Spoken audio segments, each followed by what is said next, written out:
Well, hello, everybody. Good afternoon or good morning, depending on where you are. My name is Garrett Schmidt. I am the managing editor for bbcexhibithall.com. And I'd like to welcome you to today's live webinar hosted by mPulse Mobile. And it is titled Frictionless Healthcare, Fueling Behavior Change to Close Gaps in Care and Improve Experience. So I'm very excited about this presentation. Been looking forward to it and can't wait to hear from these guys today. A few items of note before we get started. Everyone that is joined today is in listen-only mode, so you don't have your camera or microphone to worry about. That's muted for you. And then secondly, during the webinar, we are recording it. And so what I'm going to do is after we're done, I'm going to send out a link to everyone who's registered, and that will have a link to where you can go view the recording. You can share that link with others, also where you can download the slides, and then you can interact with the team. So there'll be a lot of stuff there. And then finally, we want to hear from you today. So during the presentation, please, at any time, you don't have to wait till the Q&A. Go ahead and ask a question. We will have a Q&A time at the end, and we're going to get to as many questions as we can. So if we don't get to yours, someone will get back with you via email afterwards to reach out and answer your question. So don't hesitate even up to the last second to ask your question. And again, we would love to hear from you. And the way you do that, on your module, there is a little question feature. So it's different than the chat. So it's a little question area. So go ahead and ask your question there. Finally, without further ado, I wanted to briefly introduce our speakers today, and they'll give you a little bit more in depth about themselves. Miss Eden Brownell, she's behavior strategist with mPulse Mobile, and also Greg Gould, who's a senior engagement strategist with mPulse Mobile. So welcome, guys. I believe Eden's going to get us kicked off here. All right, can you hear me before you leave us? Loud and clear. Perfect. All right, so before we get into it, we're gonna just touch quick on who we are. Why are we here with you today? My name is Eden Brownell, and I am also an engagement strategist and lover of all things behavior science. I've been at mPulse for a year and a half now, and coming to you live from Boston. So my training is in psychology, sociology, health communication, behavior science, and marketing, which really boils down to the fact that I am a people watcher and love learning about human behavior.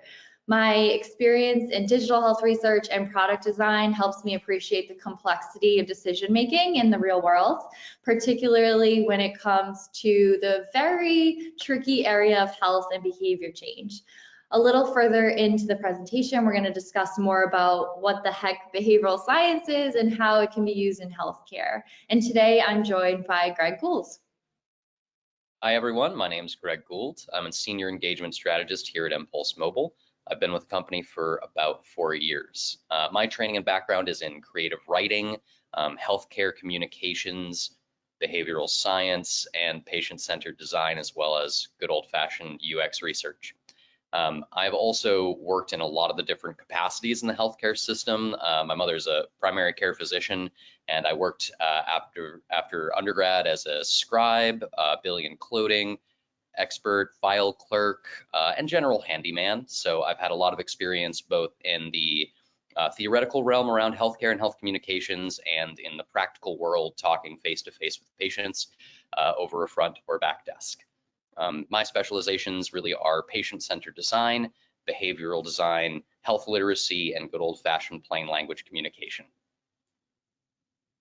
All right, so let's get started by answering a couple simple questions. Why are you here, and why would you come to a session like this? And this is why. People are estimated to be making about 35,000 decisions a day and seeing somewhere between 4,000 and 10,000 advertisements every single day. So the most troubling fact for anyone trying to engage with their members or patient population is that 87% of this information is subconsciously filtered. So most of the time it's impossible to get through to your members or patients. Yes, and healthcare organizations like to think that they're special, but the truth is unfortunately that we are not.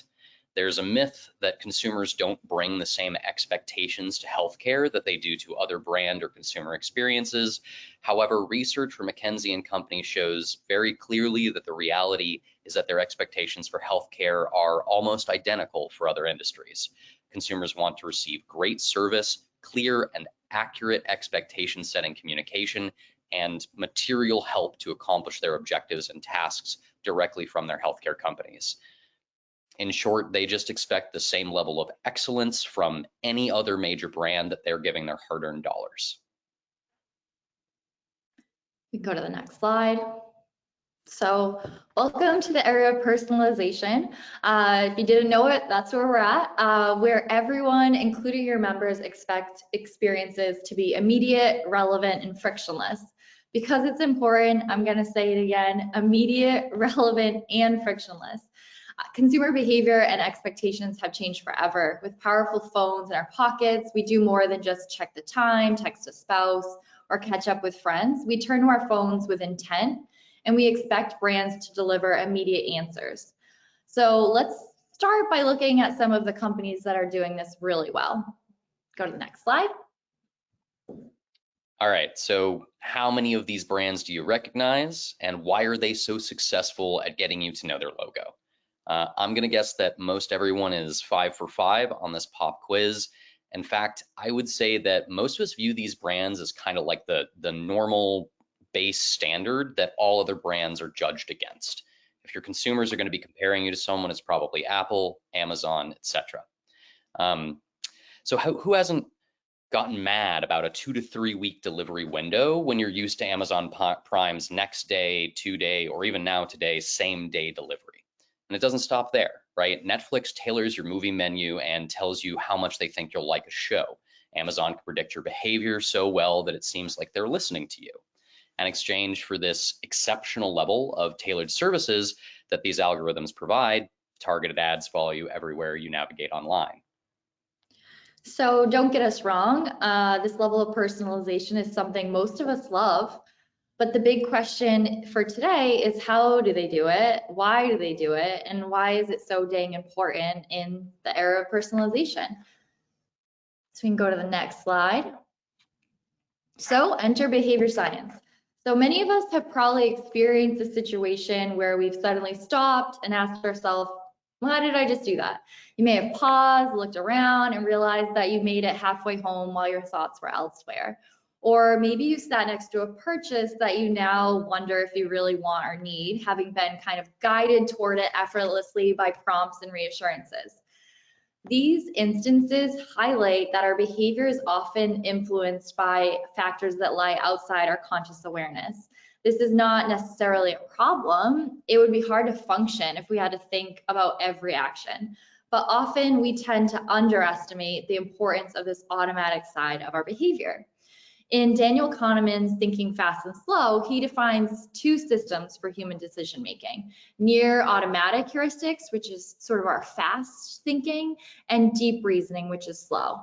So if you remember those 35,000 decisions a day that people are making, back to our first one, all your patients, members getting inundated with these, if you had to think about each of those decisions for even 1 second, it would take you nearly 10 hours each and every day to do so, just to work through all of those things that are coming up, all of the noise that's surrounding your patients. So our brains need to make efficient decisions to help us survive, prosper, and not go totally bonkers.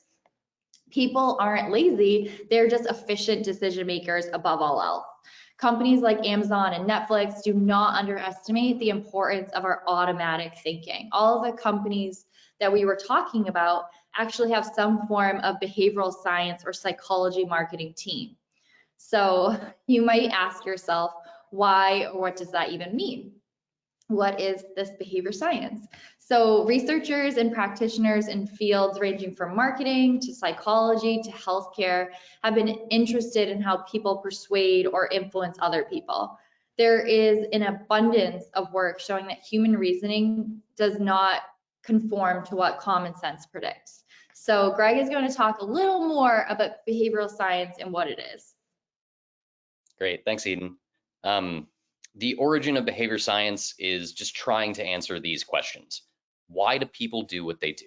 And why do they act so often in ways that are counter to their own values, goals, and self-interest? Research conducted by psychologists and economists points us towards the answer. Scientists just started by setting up experiments that allowed them to observe human decision making. They repeated those observations to reveal patterns, and those patterns began to answer those key questions. The behavior change concepts that we use are the end product of that process. Understanding and studying human behavior to identify patterns, and then intervening in those patterns to change behavior. It's not magic, though it can really feel like it once you start applying behavioral science changes to your engagement strategy.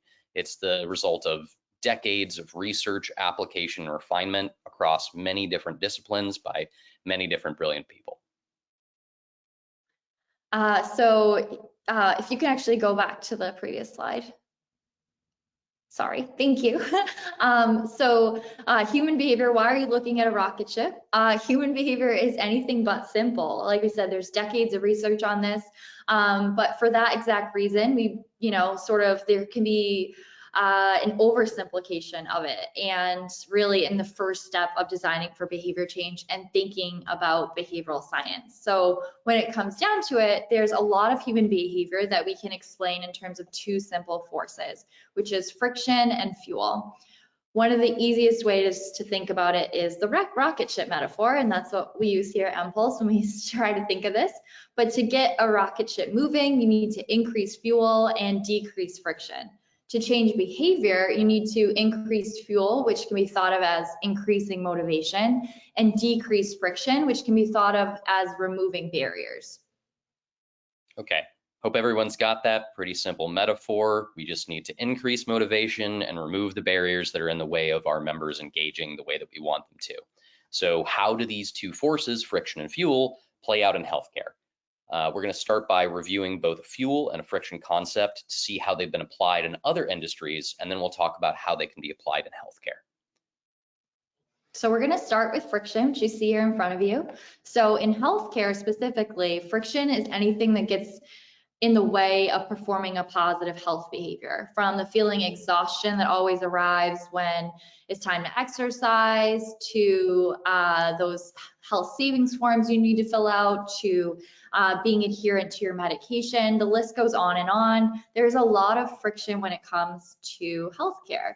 We're going to start today's journey with removing friction. You can go to the next slide.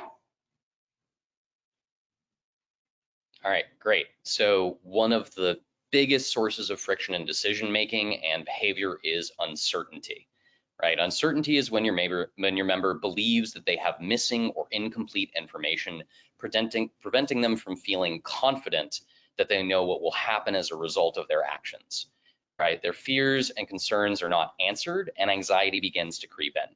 They can become paralyzed because they don't know what will happen if they take action, so they freeze.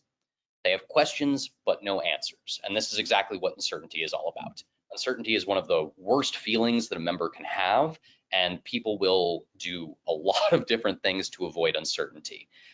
They'll go back to old habits, they'll abandon a process completely, and then leave that task dissatisfied. There are plenty of everyday situations where you've probably felt the struggle of being uncertain, even with something as simple as what you want to eat for dinner. Now, imagine that instead of picking the chicken or the fish, you're picking two different forms of cancer treatment.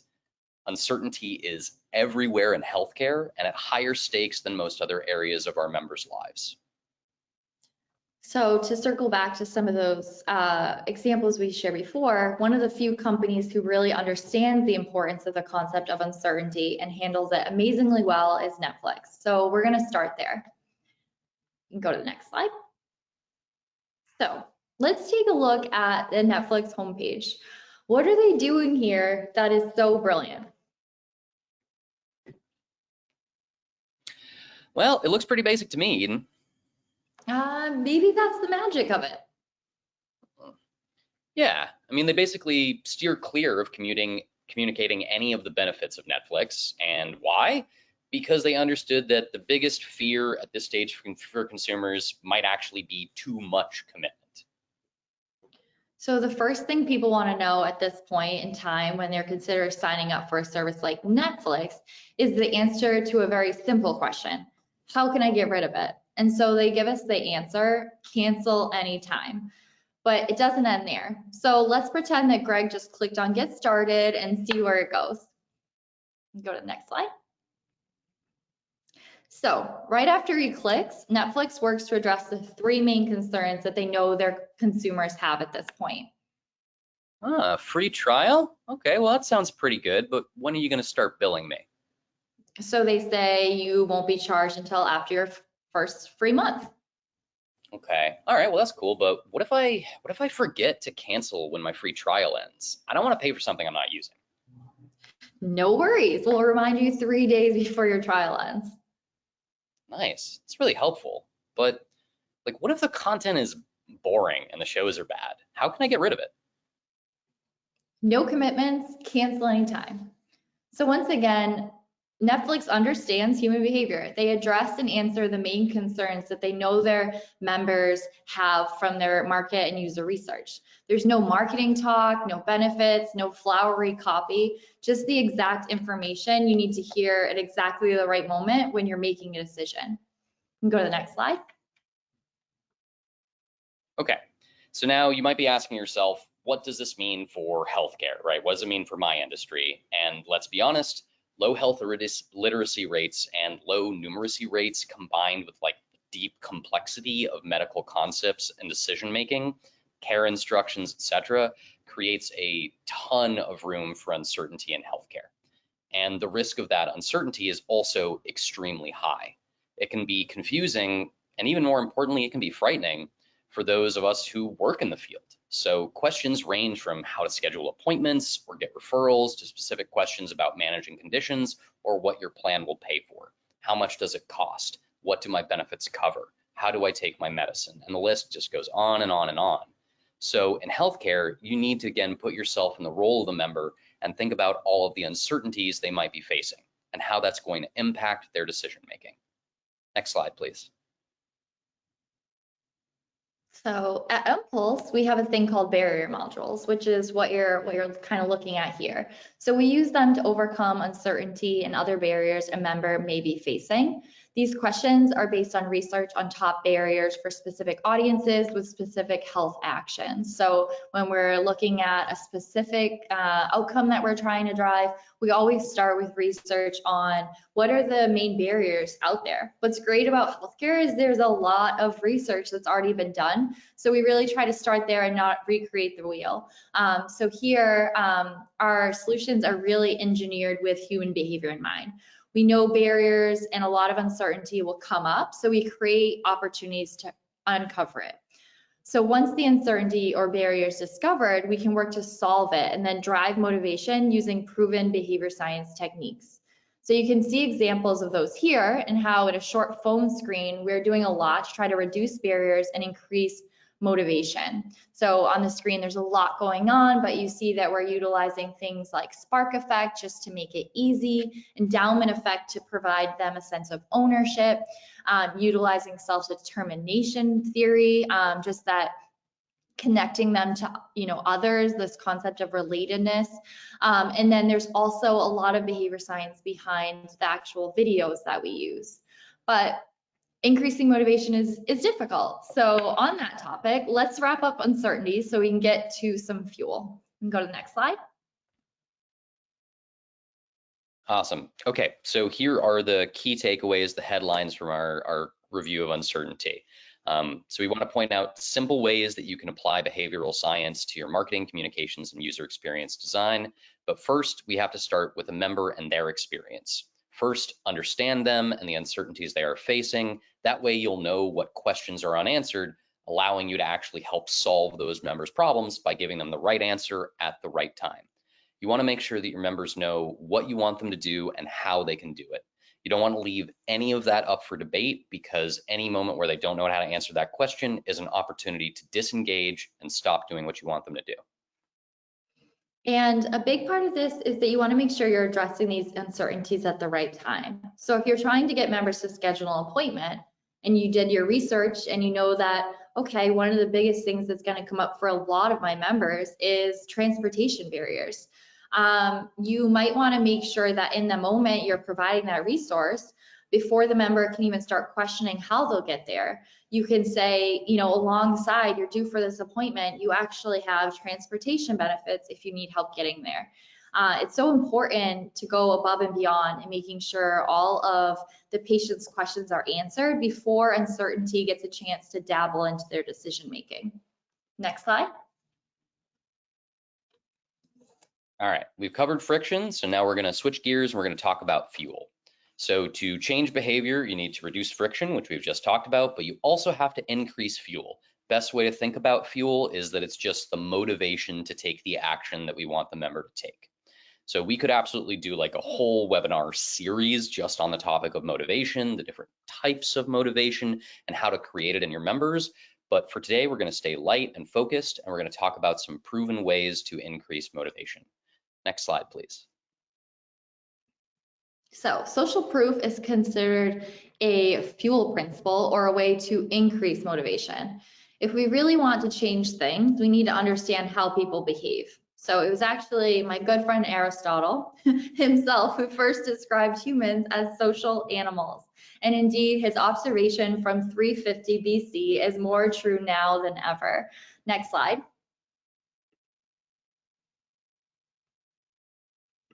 Yes, the truth of the matter for all of us, despite what we may like to think about ourselves, is that people do not tend to think for themselves.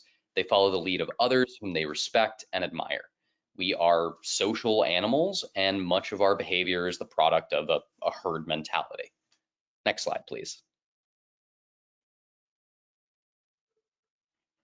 So according to Robert Cialdini, who I wish I could say is my friend, he who coined the term social proof, following the crowd is not an action fueled only by the need to keep up with the Joneses, but it embeds three main motivations.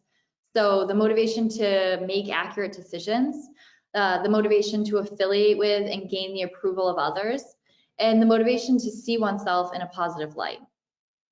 Right. It's not only time and energy efficient to like follow what the majority does, as it's mostly a solid indication of a good decision. It also taps into an even stronger motivation to gain the approval of your peers and acceptance by the group. So doing what others are doing is usually a safe way to accomplish all three of those goals, doing something that will work for you because it's worked for other people, gaining the approval of the people around you, and seeing yourself in a positive light as doing the right thing. Next slide, please. So, do you remember the last time you bought something on Groupon or Amazon or went on booking.com to plan a trip? It's very likely that one of the aspects you looked at was how many people bought this thing before me, and you probably checked its reviews. Why did you do that? Probably because you weren't quite sure which option was the best for you. In the digital world, uncertainty is everywhere. The ability to trust and empathize short circuits in the digital world, right? Social proof is more important than ever, and it's hidden. When you're in a market, you can look around, see the other people around you interacting with vendors, and you can tell what vendors making a lot of sales, what people seem really happy with what products, what vendors are having a hard time convincing people to buy their goods, and that gives you a good indication of quality and how certain you can be in making a good decision about what to purchase.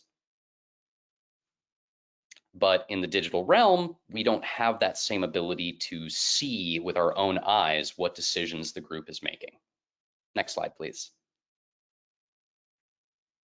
So this really brings our two concepts together. It's sort of like we planned it. It's important to know that social proof is a great concept to use in situations of uncertainty. So in moments where the member is making a decision and may be uncertain, knowing what others have done can actually motivate their behavior. You can go to the next slide. So we'll look at a quick case study here that was looking at reducing energy usage using concepts of social proof. So in this study, they were wondering if households would save more energy once they learned how their neighbors were. So what they did was to mail each household a personalized household energy report, including feedback on how consumers' energy usage compared to their neighbor's usage. The electricity consumption fell dramatically almost immediately because none of us wants to be the biggest spender or the black sheep in the neighborhood. So why did it work? Because the reference group in this case was very similar to them. They were literally the closest people to them. It was their neighbors. So key lesson here, social proof is the most effective when the reference group is as similar to your members as possible. People want to do right by simply following what those around them are doing. It's fundamental to human behavior, and you see it in nature. Birds flock together in beautifully coordinated systems, cattle herd together, even social insects swarm in a patterned way. Next slide. So let's look at another example and then how you can twist it and apply this technique in healthcare. So in this example, people are told that it's energy saving day and they're encouraged to join their neighbors and reduce their electric use. So you can see that to the left there, you know, that tomorrow it's an energy savings day, join your neighbors and reduce your electric use. And so over to the right is just a quick take on how you can tweak that and think about it in healthcare. In the healthcare example, we mentioned Breast Cancer Awareness Month and joining other women who are getting screened. Social proof can be used in so many ways in healthcare. So we have a couple other examples. Next slide.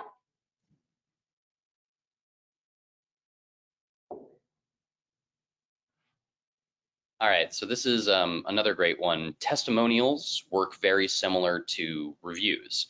The customer is looking for social proof to know that a service or product is trustworthy, and positive testimonials or narratives are great for increasing motivation. But empathy is a space where they can really shine in healthcare. So for our vaping cessation program for young adults, we include video testimonials from individuals that are part of our audience's in-group. We focus on empathizing with their experience and struggle, letting them know that they're going through is hard for everyone and they're not alone. These testimonials not only increase trust, but they help members visualize what they can expect in their own experience and really see themselves going through this process. And so we use testimonials across multiple different solutions that we're creating. We're currently working on a diabetes management solution, and we're also really using patient testimonials to help create that social proof and relatedness example. Another way that we employ these concepts is within photonovellas or health stories. So this format here on the left, you can see that it's sort of a story pane. It has the bars across the top. And that might look familiar to you, of the top bars that are indicating progress. For any of you that use social media, it might be familiar because we are mimicking that experience with short bite-sized clips. Knowing that attention is limited, and I recently read that they're now comparing our attention spans to that of a goldfish. So this is where we are in this day and age. So knowing that the attention is limited, so in this use case, we message members saying we have a short video for them to watch. Typically, we'll say, you know, quick 2-minute video, 1-minute video, and that, you know, that many members have found helpful.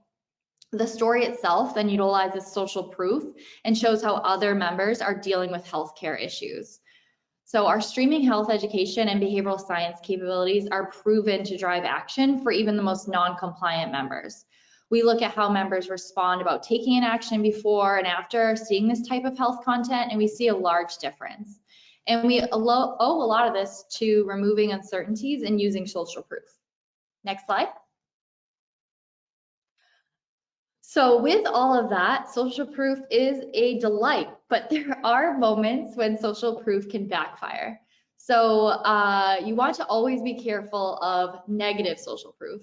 This, in my opinion, is the most important aspect to be cognizant of with healthcare especially. So Greg can tell us a bit more about why this image here that you're seeing doesn't work.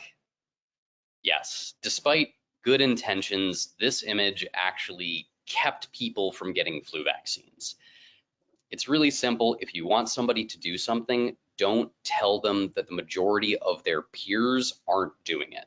Members will look at this and think, huh, a lot of people like me aren't doing this. So maybe it's not actually a good thing for me to do for people like me.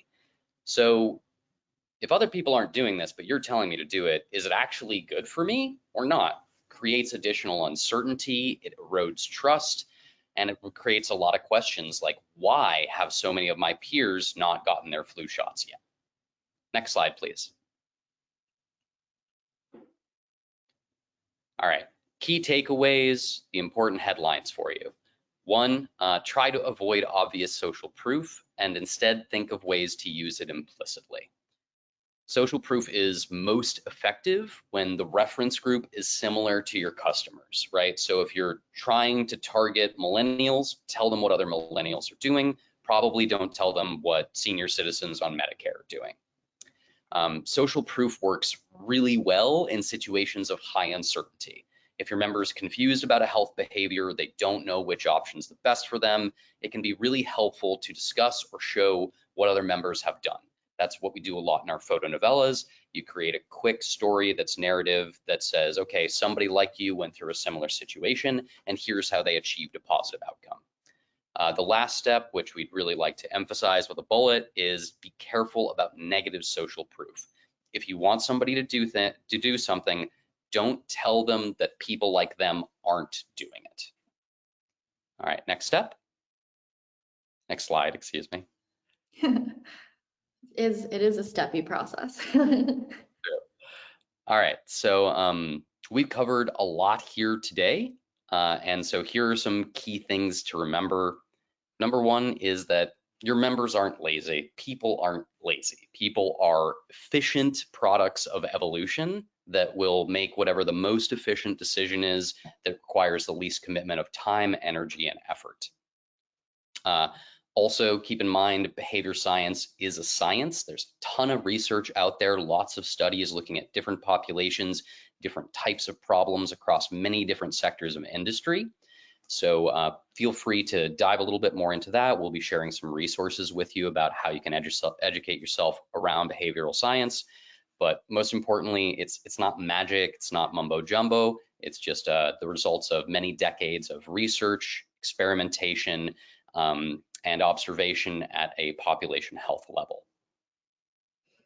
And to simplify all that science and all that intense research, use the rocket ship metaphor. So behavioral science can be incredibly complex, but the reality is that it's possible to use these two simple concepts of friction and fuel to make a big difference in behavior change. So you can decrease friction and add fuel to make desired behaviors more simple, salient, and appealing, and importantly, more likely to actually happen.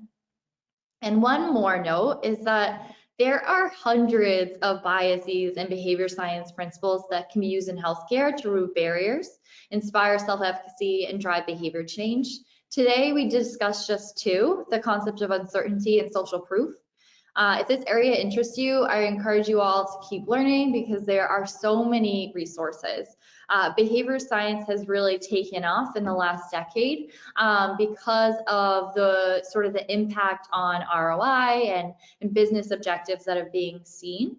So we can share some of those books and podcasts that we really enjoy. And we really want to keep the conversation going. So we'll have our information and emails to be able to connect. You can also feel free to connect with us on LinkedIn and reach out there with any questions as you begin to explore this idea in your work. But for now, let's get to some questions. Go to the next slide. Okay, very good. Well, thank you guys. This was a very interesting topic. It's not something I hear a whole lot about. I think our audience probably doesn't talk about it or think about it very much. It's like almost one of those back burner issues that it's like, hey, we've got all these fires to put out. This is a proactive thing to do, but that said, it's also very important. So really think that this is a great and timely topic to discuss. We did have a few questions that came in. So in no particular order here, and by the way, go ahead and ask your question now if you haven't already, using the question module on your attendee thing there.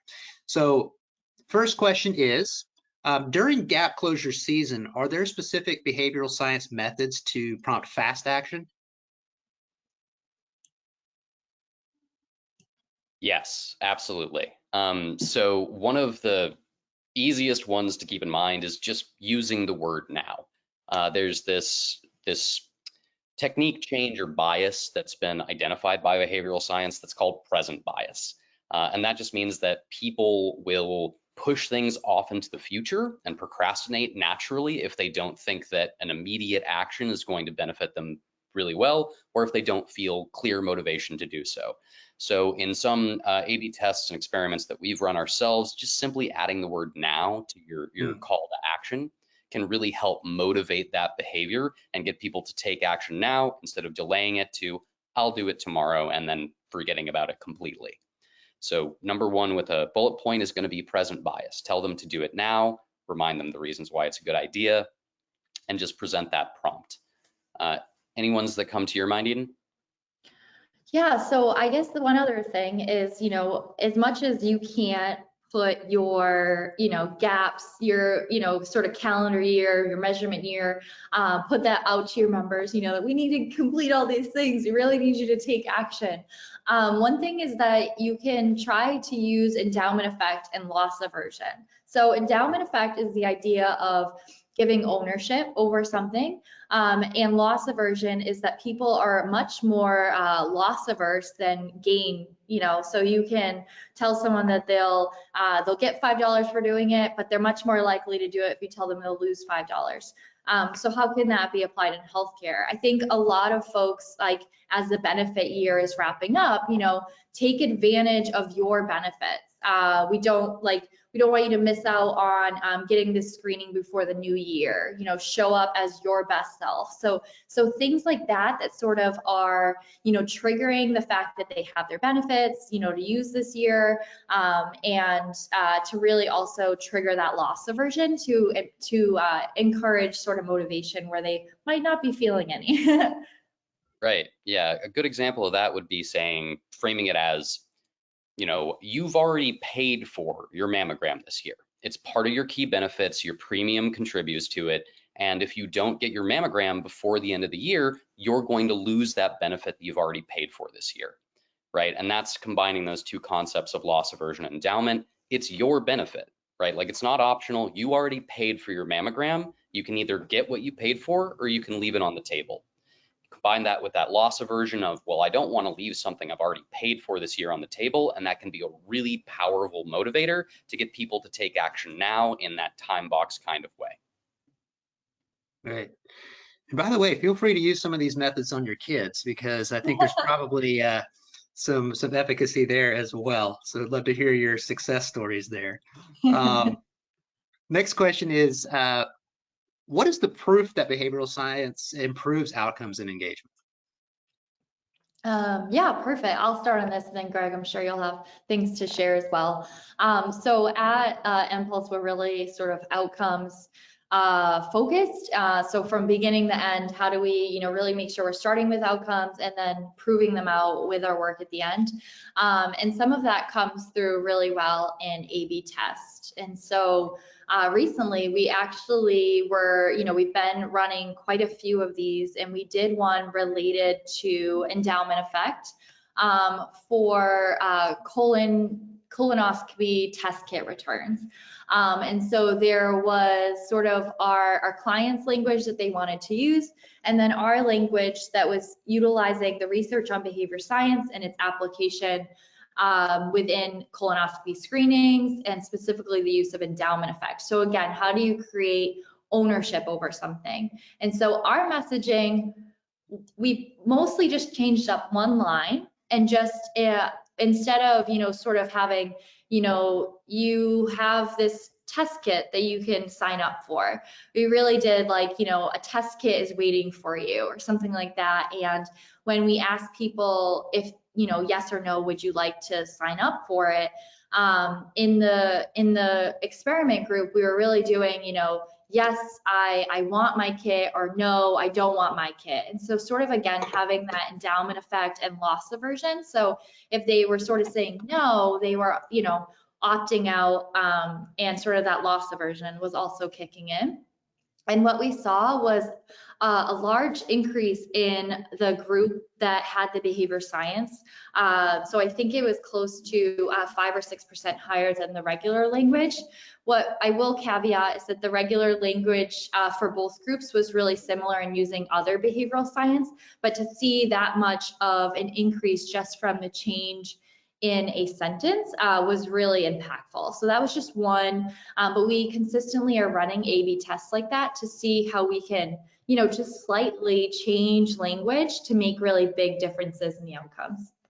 Yep. I'm going to just jump on that, Eden. One thing to make clear is when we're talking about, I believe it was a 7% percentage point total gain, and we're not talking about like 7% absolute. What we're saying is that the control group that didn't use the endowment effect, this is your kit, claim your kit, not order a kit. That group ended up ordering 27% of them ended up ordering those test kits, whereas the group that didn't have that, 20% of them ordered. So really significant effect, about a third more people ended up using that once we added that endowment effect in, right? Again, because the idea is we're not offering you something that you may or may not want. You have something already, and either you're going to get it or you're going to give it up and lose it. And that's a really powerful motivator just because of what we've seen in behavioral science, that people care much more about things that they already feel that they own rather than things that they may get in the future. That's really good point. Yeah, the other thing I was going to say when it comes to behavioral science is healthcare is a little bit behind the ball compared to a lot of the other consumer fields. When we talk about like algorithms for Instagram, for Facebook, for TikTok that are making these decisions, behavioral science teams are a key element that are driving the success of those algorithms, because the digital sphere is an incredible place to do this kind of research. And you'll find these embedded teams at places like Google and Netflix and TikTok, or ByteDance, whatever the name of the company is. So we are a little bit behind the ball, and we're really trying to catch up to what other consumer experiences are doing. And you can really try to think of behavioral science as just understanding how people make decisions and just making it a lot easier for them to do things that are inherently good for them. Interesting. One quick question that came in here is, who was the author of the 3 motivations? It was in a book by Robert Cialdini. Interesting. Okay. Robert Cialdini wrote a bunch of great books that are used not just for behavioral science, but he's also done a ton of work around selling, how to convince people, negotiating. He's got a great book called Persuasion that talks a lot about how you can prepare an environment, a situation, a discussion before you actually get to the point where you're making your ask of the other party, to create the most favorable environment possible before you actually end up asking your question. So that's the whole persuasion concept. And we'd really encourage you to check out Cialdini. He's got a bunch of fantastic books. I believe some talks that you can watch on YouTube as well. Lots of great resources that can give you some quick jump starts into bringing behavioral science into your thinking. Yeah, and I think that dovetails actually well into this other question. How can I find out more about behavioral science? Yeah, of course. So you can keep me honest, but we actually have a list of recommendations that kind of span books, podcasts, newsletters, depending on what's your favorite medium. And if I share it in the chat here, would that work? Yeah. Or I can potentially send it out sure. to you all. You can do that. I'm going to make one plug though, which is okay. Yes. Become our friends on LinkedIn and just send us messages. We think about this stuff all day long, every day, and we would be more than happy to talk to you about it. We try to work a lot with people who are operating at different parts of the industry, and we really love hearing about your challenges because they just help us understand what consumers are going through a lot better.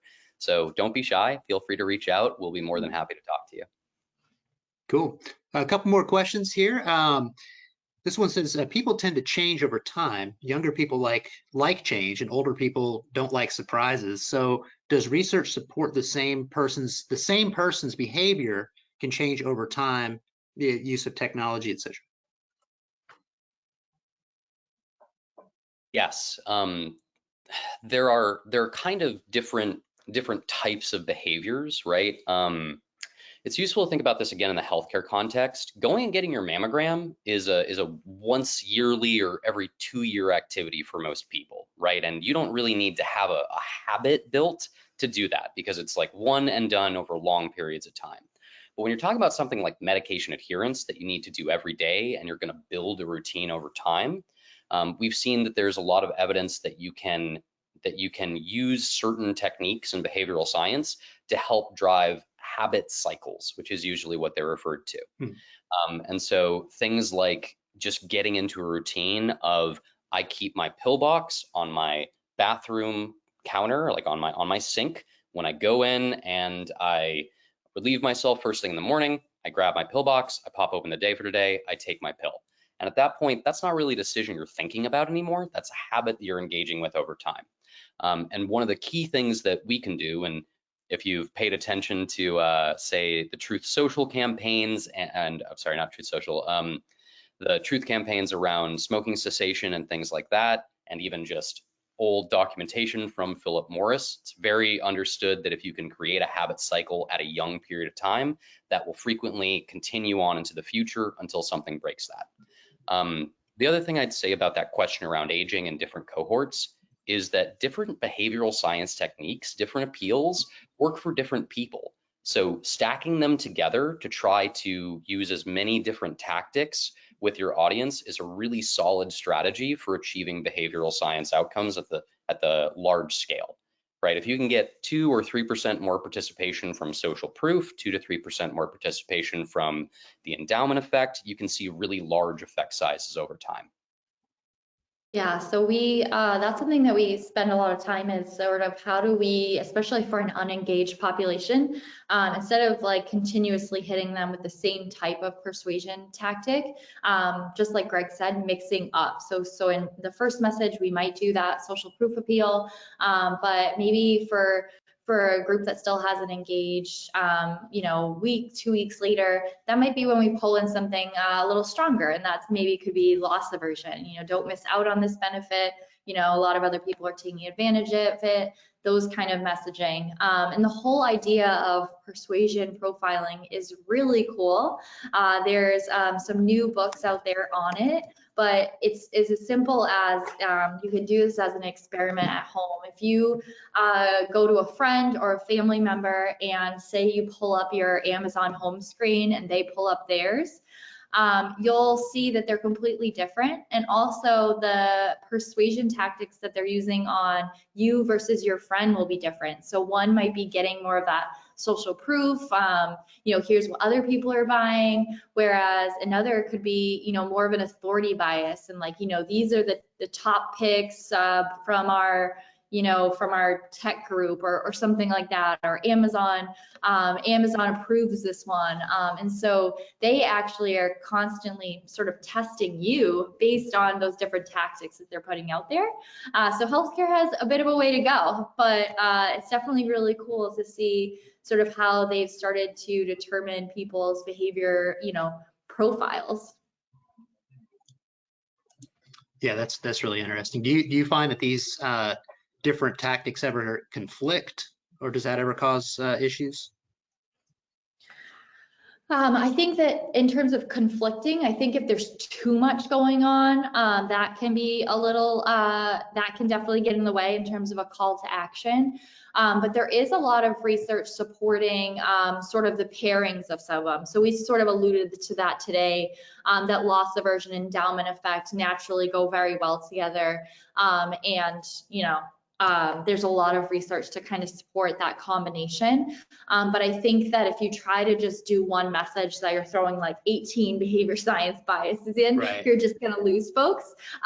So I think some of the, the top ones for us that you can just simply apply to a lot is, social proof is always a great one. And another that we use very regularly is just this concept of perceived effort. So how do you just make it easier? How do you think of time for your members and just, sort of reference, that this will be quick or this will be easy. Even just using words like that triggers, in their mind. There's a lot of research on sort of the subconscious, reaction to certain words. And just by sort of setting the stage, this will be easier, it'll be 2 minutes, it sort of jumps ahead of their worries that it's going to be this really extensive process.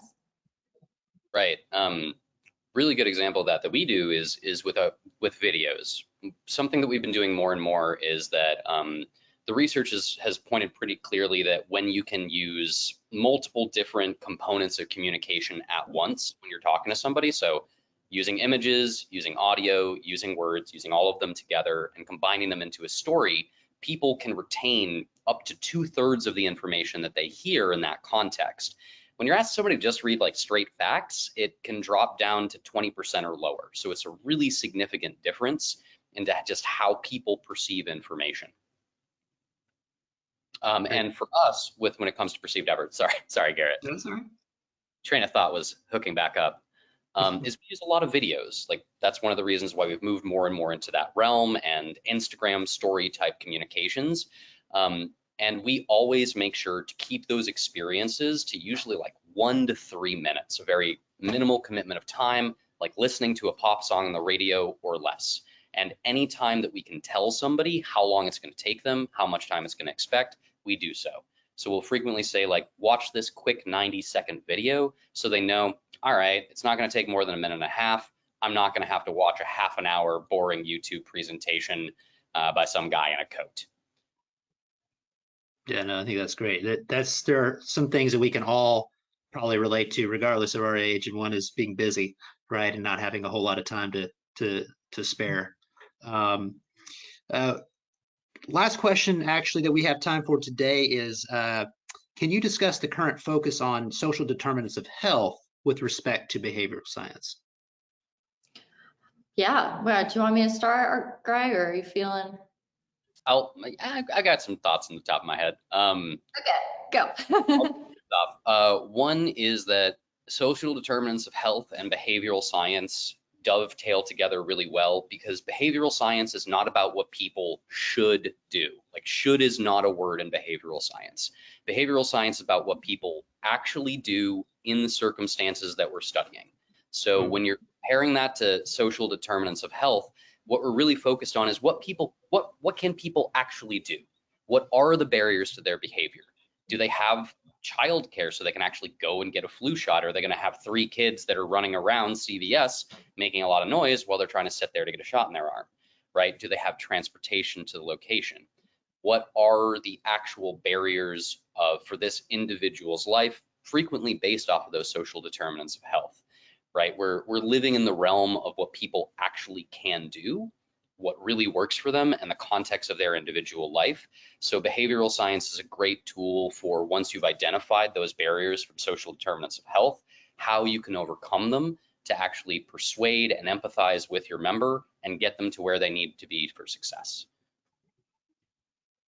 Yeah, and we see a lot of to speak to sort of the outcomes of that, we see that the barriers analysis really work when we, so we'll, a lot of our solutions when we're asking people if they're, will you go get your mammogram? And they, some folks will say no, or why do I need it? And so we'll bring them to a barriers type of workflow that's really centered around looking at social determinants of health related to that, also including like, it could be a fear issue, but it could be a transportation.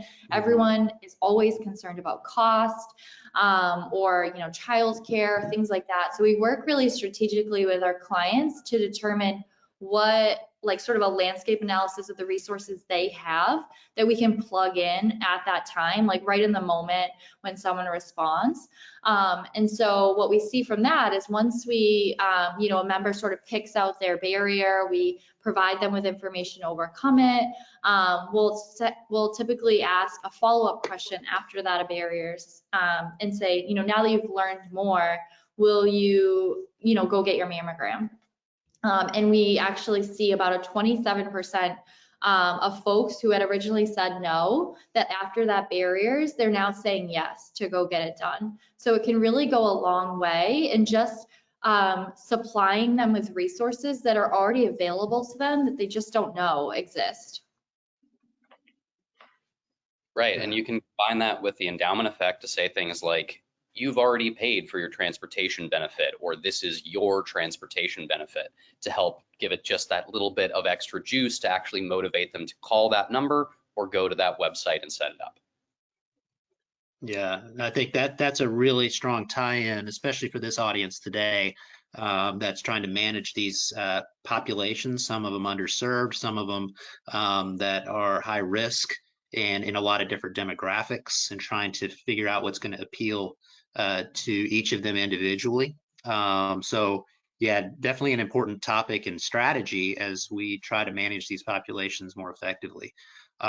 So unfortunately, that is all the time we have for questions today. This was a wonderful presentation, guys. Really appreciated it. A lot to think about and take away. So I feel that way. I hope you guys do as well in attendance here. As we close out, I would like to encourage everyone here to go and visit the mPulse Mobile exhibit booth, the virtual exhibit booth on bbcexhibithall.com, and you can see the image of that here on the screen.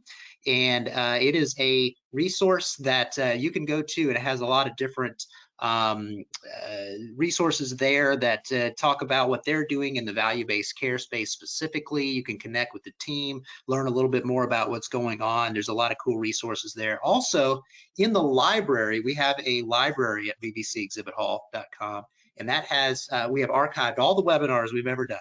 And this webinar will be housed there as well. And so you can go and search for it there and see it at any time. But that said, I am going to be sending it to you guys. So everyone that's in attendance today and has registered, I'm going to be sending probably later on this afternoon, at the latest this evening, you'll receive an email that will have a link to the recording, as well as where you can get the slides for download and some other information there.